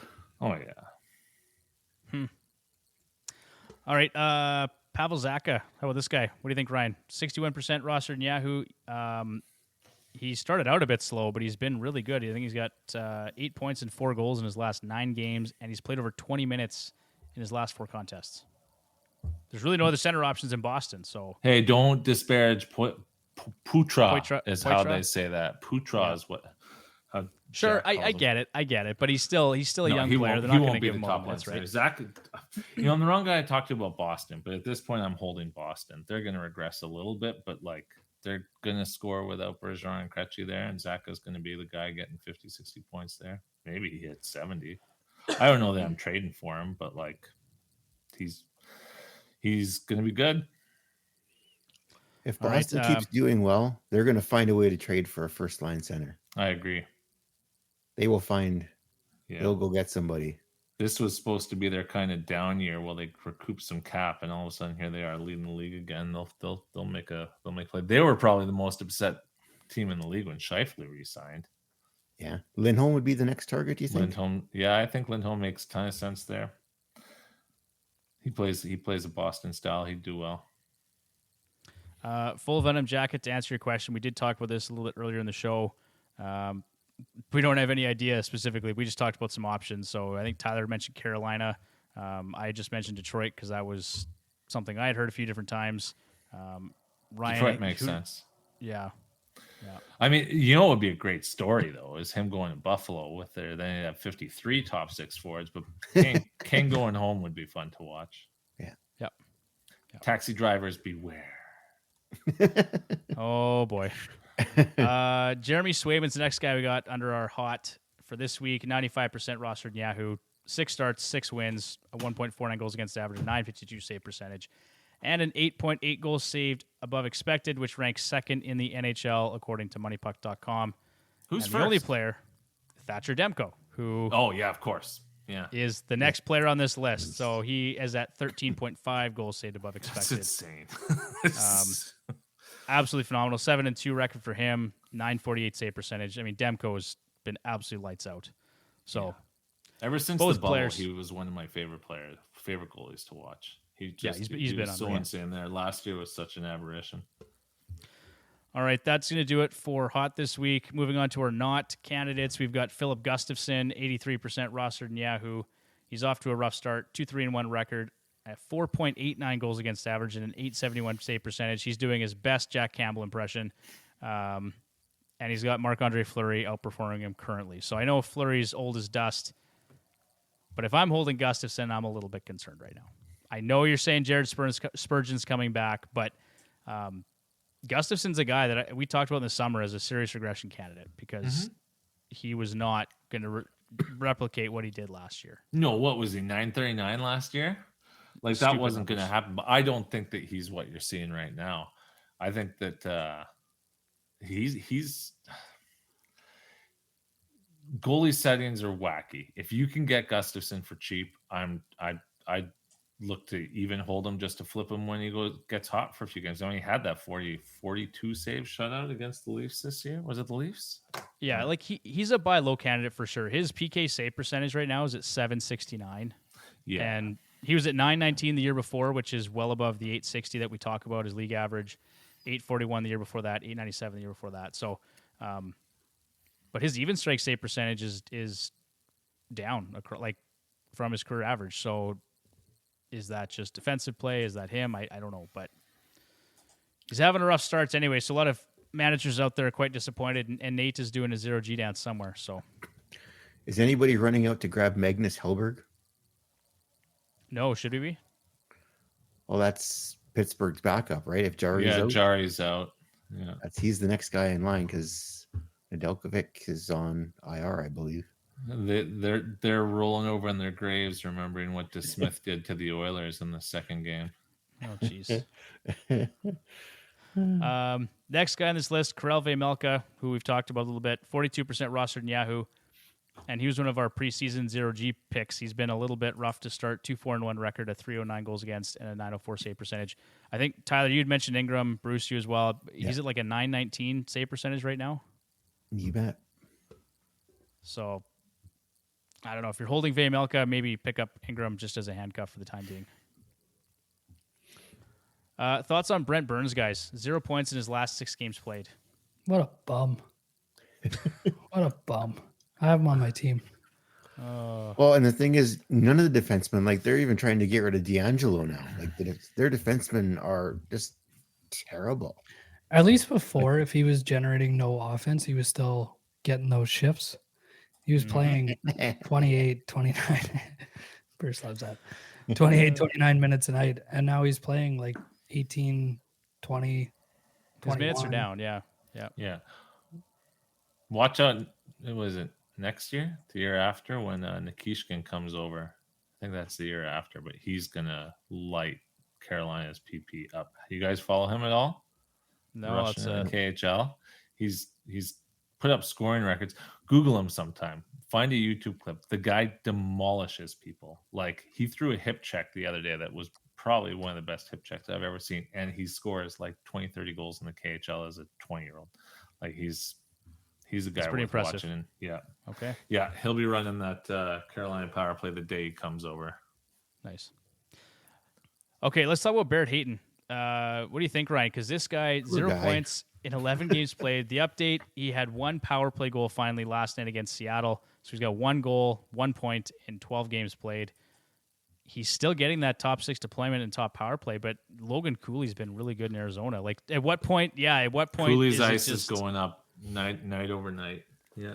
Well, it was really weird at the start of the year because Cooley, there are quite a few games when he wasn't getting PP1 despite playing very well. And now, like, I get the notion of making the kids earn it and giving your veterans that ice, but like, that's done.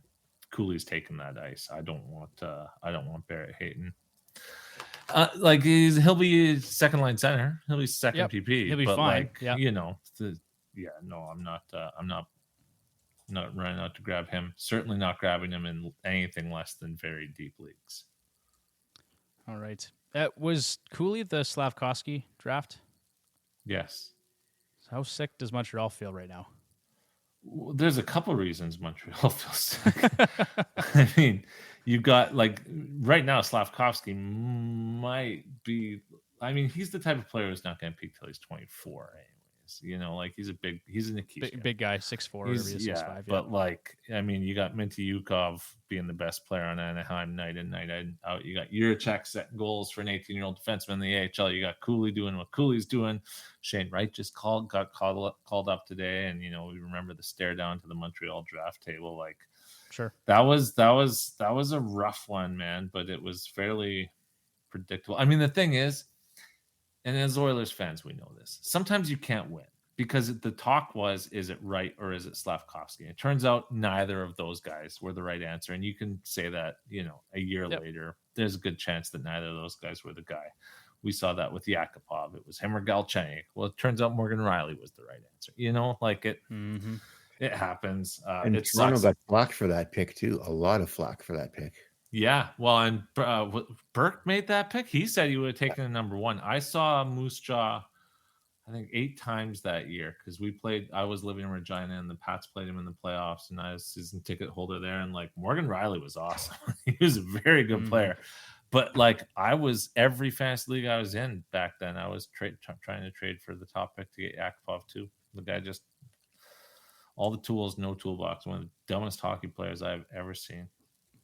Galchenyuk, my God. Did you guys see the clip released by the Arizona Police? Play that on your show. Hey, absolutely not. You want to get canceled real quick, play that video. My God. That guy's an absolute tool. Absolute tool. Like, brutal. Yeah, that was absolutely crazy. Brutal. Someone sent it to me and said, it's 12 minutes long, but you should watch all 12 minutes. And I was like, I don't watch 12 minutes videos of this variety ever. And it turns out I watched all 12 minutes of it. And it was just like, holy. I saw the condensed version. I think it was about a minute and a half long, but it was just rank, man. My God. Yeah, it's not good. It's not good. Okay, last guy here on the cold list or the not list is Evan Rodriguez. Bruce, what do you think? 0 points in his last 5 games played. Is there still a window to sell high on that player? Probably not. I think that window is probably closed. You'll find him on the waiver wire soon. Yep. Shoots like a lot, I wonder though. if. Well, and even that's kind of dried up. He's not like his time on ice is down the past few games, and he has just 10 shots on goal in his last 6 games. So 1.66 shots on goal. He was taking like 4.5 shots a game in the first couple of weeks. Yep. Wow. But the last few games here is just completely dried up. He's back on the waiver wire soon. Yeah. Which is too bad. He like try eligibility. You don't see that very often, and he was getting good deployment and all the rest of it. But I wonder, still getting decent deployment. Yep, and 2 like 8 points, 2 goals in 11 games. Someone might look at that and go, "Yeah, that's pretty good production." Like he's still on the top line. He's on power play 2 now, not power play 1, but he's still on the top line. All right, well, I think that's going to do it, boys. We got nothing else to talk about here. Killed it. We've beat that horse to death. We've talked a ton about the Edmonton Oilers tonight. We've talked about a little bit of fantasy prospects. We've talked about hot and not, Ask the Hacks, all sorts of fun stuff. So, Ryan, thanks again for being generous with your time, and I appreciate the rebuild. Hey, plan. I'm sure Tyler's. Thanks for having me, guys. Tyler, I appreciate the other side of things. I am well aware of all the reasons I'm wrong. Just every now and again. But this was good. This was fun. Thanks, Ryan. Thanks for nothing. I didn't understand a word that came out of this guy's mouth. Next time you guys are going to do a show, can we get a guy who doesn't talk like Kanye West in his first album? This is ridiculous. And I mean, the college dropout probably fits too. You know, it's all over the place. Oh, boy. Okay, thanks. Angel said, "Good show, boys. Hit the like button. Appreciate that. That was really fun, guys. I appreciate it." Ryan, let our listeners know where can they find you on Twitter and your podcast and anything else you want to plug here. Oh yeah, Dynasty Puck on Twitter and the Puck Dynasty podcast. We're out there giving takes that people hate night in, night out. And, well, we actually do one once a week or so. So we'll be putting out another one on Friday. There you go. Okay, and then for us, obviously our regular podcast, our main show is on Sunday nights. Drops on Monday mornings, but give us a follow on Twitter at FHHacks, on Instagram, Fantasy Hockey Hacks, on the website at fantasyhockeyhacks.com. Go check out Heavy Hockey as well. Give the YouTube channel a subscribe if you liked what you saw here tonight, and then also Oilers Live Tuesday nights, 9 p.m. Mountain on Edmonton Sports Talk. And that's going to do it for tonight. We'll talk to you boys on Sunday. Good night. Take care. See you guys.